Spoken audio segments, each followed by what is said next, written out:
That word cult, I'm hooked. I'm instantly hooked. What's wrong with me? I don't know.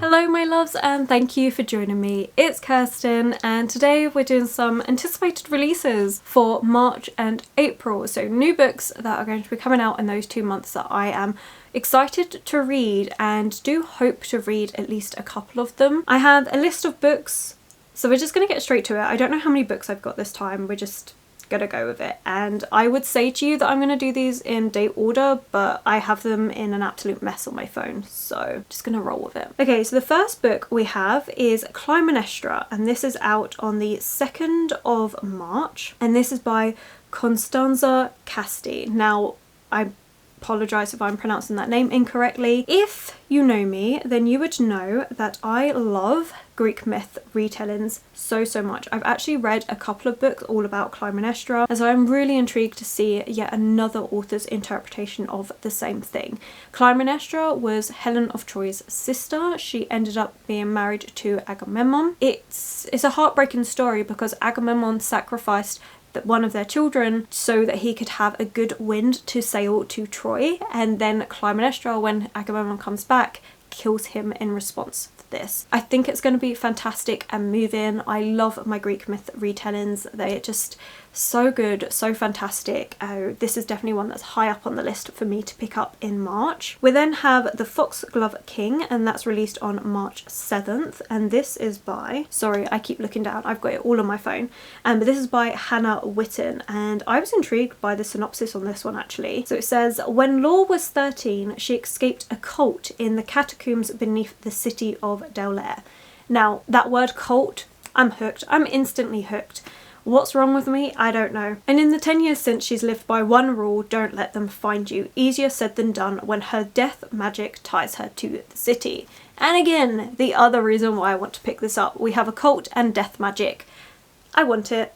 You could say less and I'd be there. I'm so intrigued. I think it's going to be absolutely fantastic. I really want to get this one. I might see if someone wants to buddy read it with me. Like, if you want to buddy read, then let me know in the comments below. I'm always up for those. But yeah, this sounds so good, and I don't even need to read the rest of the synopsis for me to know that that's on my to get list. But yeah, 7th of March apparently, but it's the first in a series, it looks like. It sounds great. Absolutely sounds great. Okay, then we have Flower Heart, which is available on the 14th of March, and this one honestly intrigued me due to the cover because I think it's absolutely stunning. This one's by Catherine Bakewell, and it says perfect for fans of Margaret Rogerson. Yes please, I love Margaret Rogerson. So this is a fantasy standalone YA debut with stunning cottagecore fantasy romance. Yes! That sounds amazing. I feel like cottagecore fantasy is going to be a whole new thing that's explored this year, and it's going to be epic. But this one is about a girl with powerful and violent magic which she must learn to control or lose everything she loves. Clara's magic has always been wild, but it's never been dangerous. Then a simple touch causes poisonous flowers to bloom in her father's chest. I mean, it sounds so good. Again, this is one that I desperately want to get. It sounds perfect. I am so hyped for it. Yeah.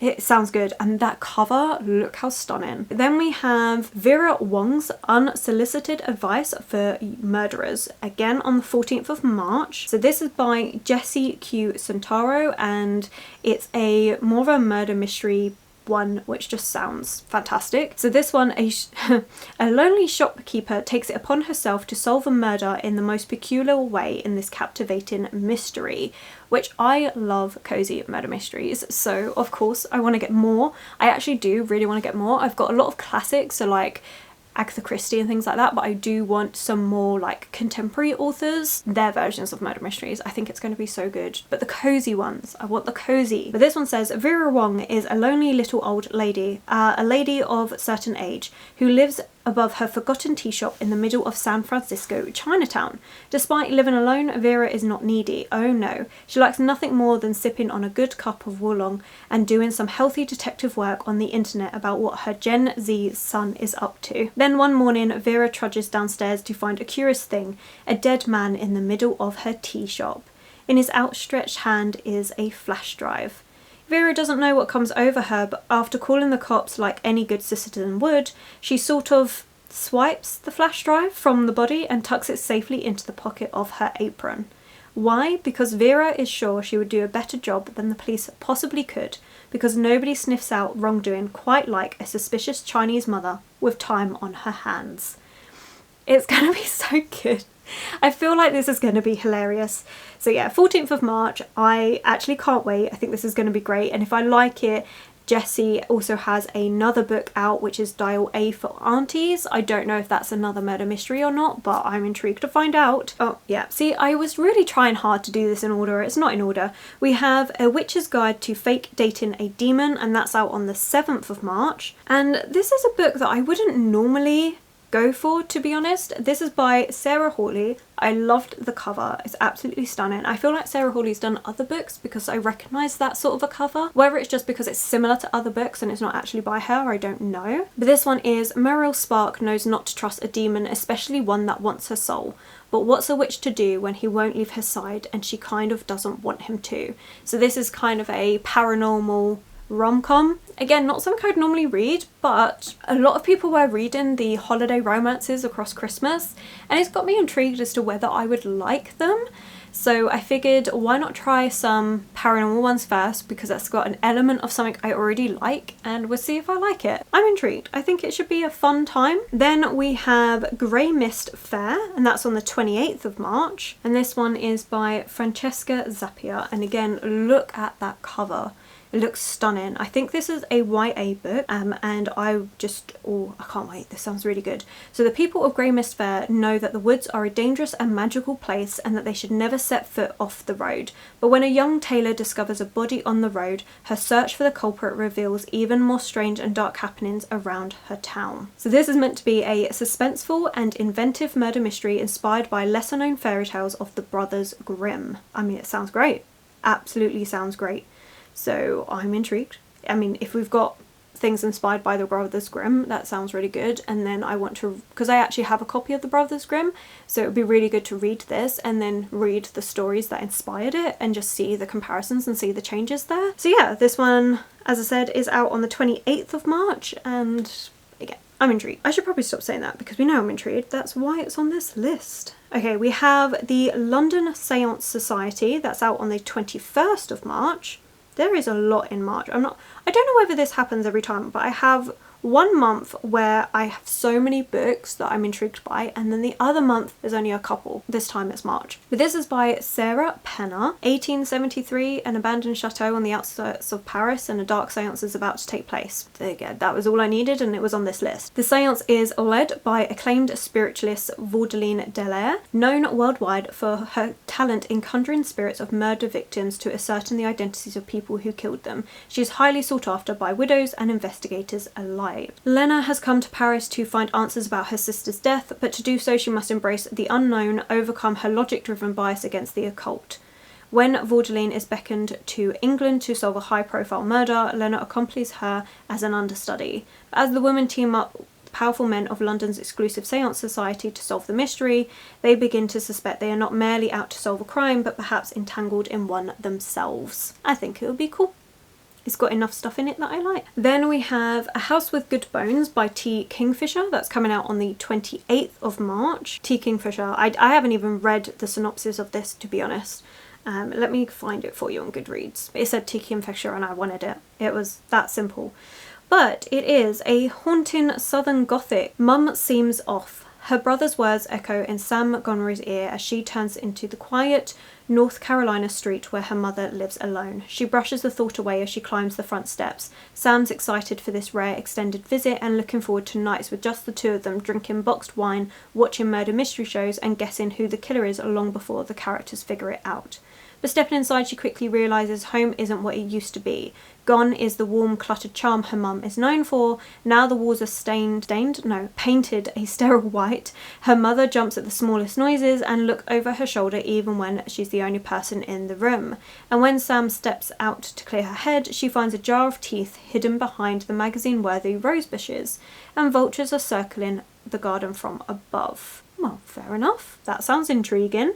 I mean, T. Kingfisher, again, I needed nothing else to put on this list. We have That Selfsame Metal, that's available on the 25th of March. This is one that I'm intrigued by, but I think it's lower on the list of like, do I want to get to it like ASAP? It's lower on the list. But the reason why I'm intrigued, this is by Brittany N. Williams, by the way, sorry, is because it's a YA fantasy debut, but it's about a girl sword expert fighting a Fae uprising in Shakespearean London. And I feel like that's just going to be an intriguing mix, like Shakespearean London with Fae. That sounds really interesting. But we are following 16-year-old Joan, and she is gifted craftswoman who creates and upkeeps the stage blades for William Shakespeare's acting company, The King's Men.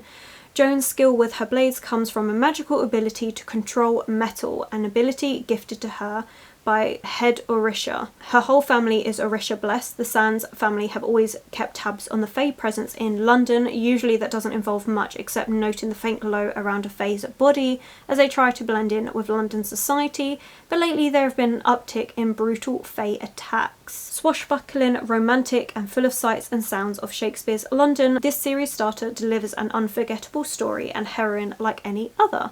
So I do think it's going to be lovely. Oh, there's a random knock at the door.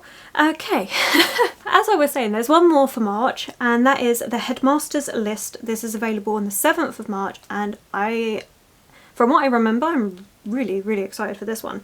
So let's see. This is by Melissa de la Cruz. I've not read any of their books before, but I know that she has written a few different things. And this one is a YA mystery. So of course I wanted it. One of them was driving, one of them was high, and one of them screamed, and then one of them died.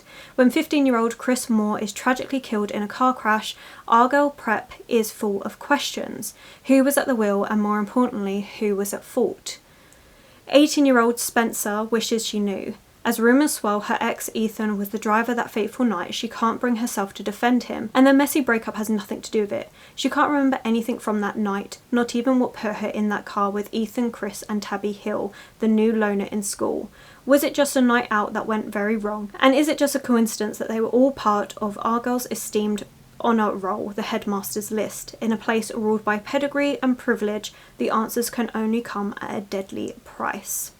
And it says that this addictive mystery is perfect for fans of A Good Girl's Guide to Murder, which I very much liked. I just really enjoy my YA murder mysteries and I want to get more of them, so straight on the list. One that I cannot wait to read is Atalanta by Jennifer Saint, and this is out on the 13th of April, and I'm so excited for this one. A Greek myth retelling, love them. As I've already said, this has taken forever to load. There we go. Oh, this actually works really. So at the time of me filming this, I'm actually filming this in January. The time of me filming it, I'm reading Argo, which is a Jason and the Argonauts retelling. So this one, Atalanta, is a fierce huntress raised by bears and the only woman in the world's most famous band of heroes, the Argonauts. So maybe there's going to be some crossover stuff going on there. I don't know.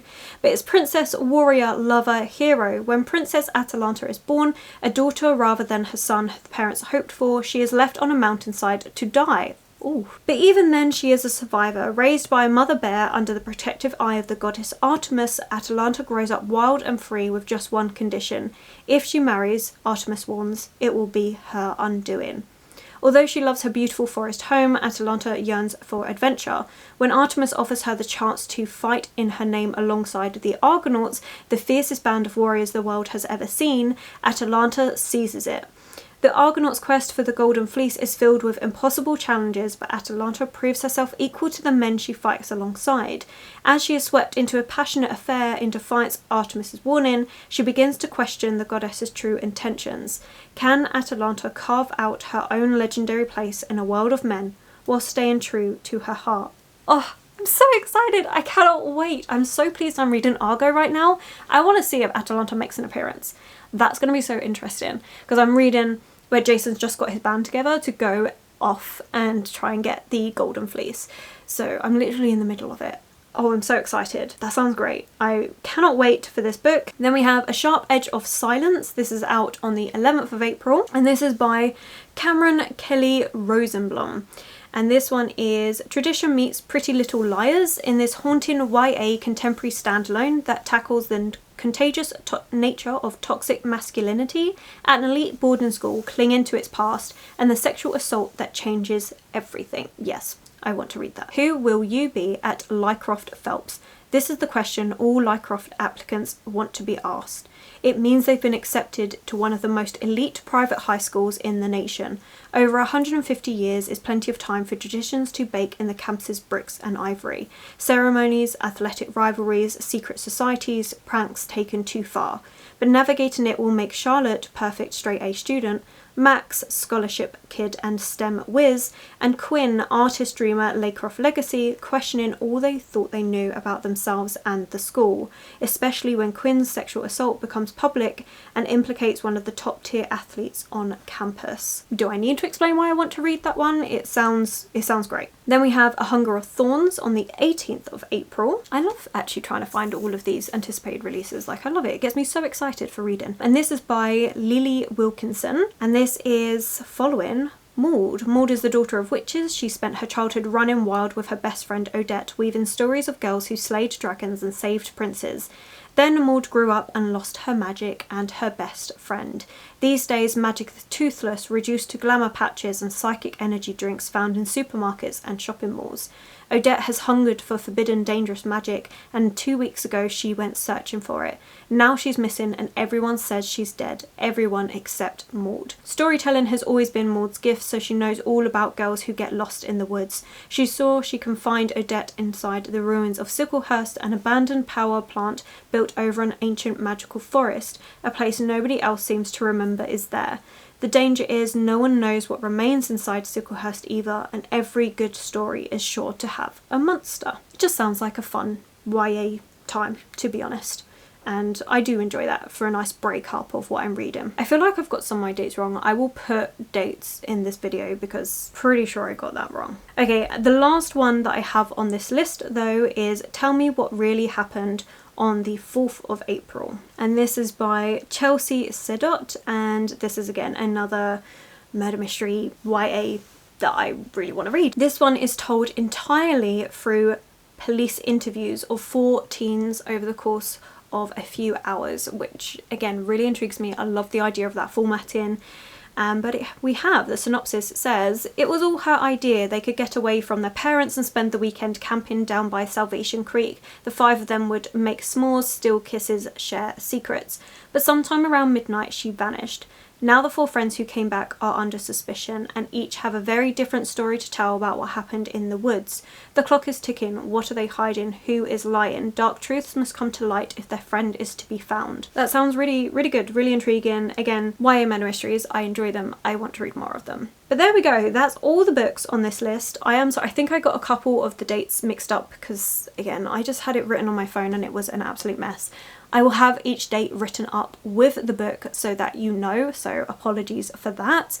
But let me know if you're excited for any of these or if there are any other new releases that you're looking forward to. If I was to mention every single new release that's coming out in the next 2 months, this video would be hours long. So I try and pick out the ones that really intrigue me during that time, and then maybe a couple that are a bit lower on the list but I would still give a try. So yeah, I'm intrigued. I can't wait for some of these. I think they're going to be so good. I'm really intrigued for the 2 Greek myth retellings and the YA mysteries. I think it's just going to be a fun time. So yeah, thank you so much for watching. I hope you have enjoyed. Again, let me know what's a new book that you're looking forward to. And if we made it this far, then well done as always. And let's put a shopping bag emoji because I will be going shopping for these books. If you have enjoyed this video, then please do give it that thumbs up, subscribe, comment to let me know that you're here.